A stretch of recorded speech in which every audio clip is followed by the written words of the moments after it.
Brace Lord. உங்கள் ஒருவரையும் இந்த காலை வேளையிலே தேவனுடைய நாமத்திலே வாழ்த்துகிறேன். அனைவருக்கும் இனிய காலை வணக்கங்களே ஆண்டவராகிய இயேசுவின் நாமத்திலே தெரிவித்துக் கொள்கிறேன்.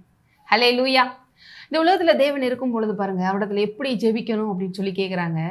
அவர் முத பரமண்டல இருக்கிற பிதாவே என்று சொல்லி ஆரம்பிக்க வைக்கிறாரு. முதல்ல இந்த உலகத்தில் பாவத்தில் இந்த மனுக்குலம் விழுந்த பிறகு தேவனை அப்பா என்று கூப்பிடுறதுக்கு தேவனே சொல்லி கொடுக்குறாரு. ஏனென்றால் தேவனுக்கு எந்த விதத்திலும் நம்ம மேலே கோபம் இல்லை அப்படின்னு சொல்ல முடியாது. வருத்தங்கள் இருந்துச்சு, ஆனால் கோபம் இல்லை, வெறுப்பு இல்லை. அதனால தான் ஏதேன் தோட்டத்தில் ஆதாமும் எவ்வளோ தப்பு பண்ண பிறகு அவர்கள் அந்த பாவத்துக்குள்ளே போனதுனால வெட்கப்பட்டு அந்த குற்ற உணர்வில் தேவனுடைய சமூகத்தை விட்டு பின்வாங்கி போய் ஒளிந்து கொள்கிறாங்க. ஆனால் தேவன் எப்பொழுதும் போல தேடி வர்றார். ஏனென்றால் தேவன் பாவத்தை வெறுக்கிறார், ஆனால் பாவியையும் நேசிக்கிறார். அவருடைய அன்பு அப்படிப்பட்டதாக இருக்கிறது. அப்போ இந்த உலகத்தில் தேவன் வந்த பிறகு கூட பிதாவே கூப்பிடுங்க அப்படின்னு சொல்லி கொடுக்குறாரு. இன்னும் சொல்லப்போனால் நமக்குள்ளே இருக்கிற அந்த குற்ற உணர்வை கூட எடுத்து போட, நானே உங்களுக்காக என்னை பலியாக ஒப்பு கொடுக்க போகிறேன், ரத்தத்தால் உங்களை நீதிமானாக மாற்றி நான் எப்படி இப்போ பிதாவோட ஒன்றாக இருக்கணும், அதே போல் நீங்களும் வரப்போகிறீங்க, அதனால் இப்போயே இப்படி கூப்பிடுங்க அப்படின்னு சொல்லி கொடுக்குறாரு. ஏன்னா தேவனுடைய எண்ணமே அதுதான், நம்மளோட எப்பொழுது இருக்கும்படி, நம்ம எப்பொழுது அவரோட இருக்கும்படி தான் நம்மளை உருவாக்கினார். அதுதான் அவருடைய எண்ணம். இதோ மனுஷரின் மத்தியில் வாசம் செய்கிற தேவன் நம் தேவன் இல்லையா?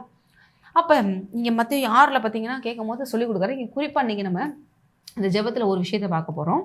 அங்கே ஆரம்பத்தில் பரமண்டல இருக்கிற பிதாவே அப்படி சொல்லிட்டு நாமும் பரிசுத்தப்படுவதாக 6 9 ஆரம்பிக்கலாம். உம்முடைய ராஜ்யம் வருவதாக, உம்முடைய சித்தம் பரமண்டலத்தில் செய்யப்படுவது போல பூமியிலையும் செய்யப்படுவதாக, எங்களுக்கு வேண்டிய ஆகாரத்தை எங்களுக்கு தாரும், இதெல்லாம் சொல்லிட்டு 12 முக்கியமாக பாருங்கள், எங்கள் கடனாளிகளுக்கு நாங்கள் மன்னிக்கிறது போல எங்கள் கடன்களை எங்களுக்கு மன்னியும். ஹல்லேலூயா. கடனாளிகள் அப்படின்னா என்ன? தேவன்கிட்ட இருந்து நம்ம பாருங்கள் மன்னிப்பை பெற்றிருக்கிறோம்.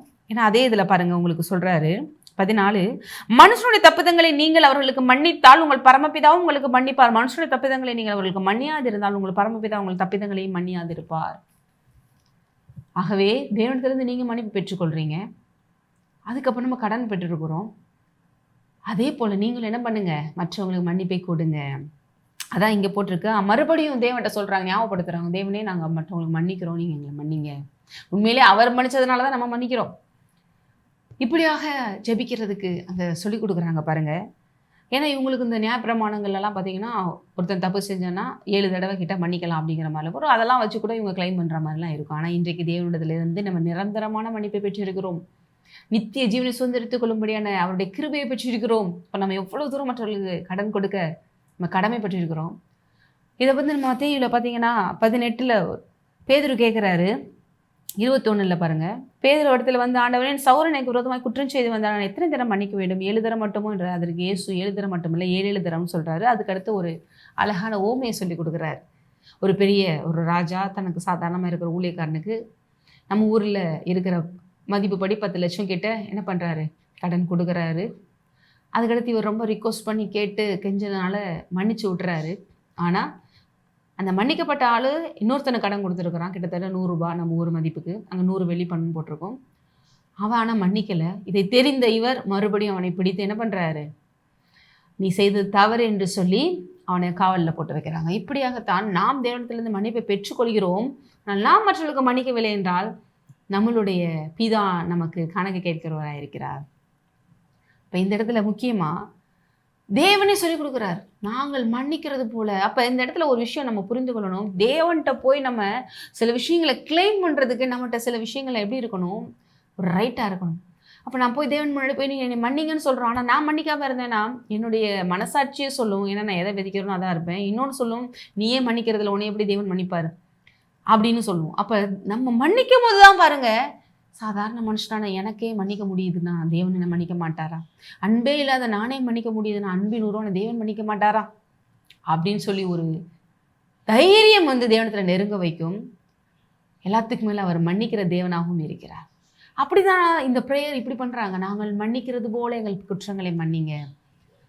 அவங்களுக்கு ஒரு ப்ரேயர் பண்ணுறதுக்கு ஒரு நல்ல சான்ஸாக இருக்குது பாருங்கள். தேவனே நான் எவ்வளவோ உங்கள் வார்த்தை நிமித்தம் மற்றவங்களை மன்னிக்கிறேன், என் குற்றங்களை எனக்கு மன்னிங்க.